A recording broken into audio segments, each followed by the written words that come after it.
How to increase quality of photos on iPhone. To get started, first of all open up the Settings app on your phone. Once you're here, go to Camera. This is the Camera Settings page. Over here, go to Formats as shown. On this page, go to the Camera Capture section at the top and select Most Compatible.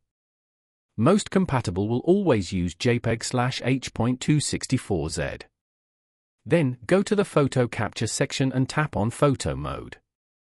From here, select the megapixel that you want.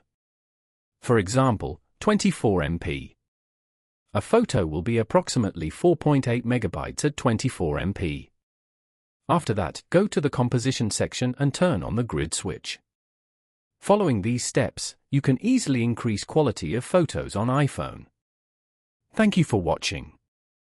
Please leave a like if this tutorial helped you, or leave a comment below if you have any questions related to the video.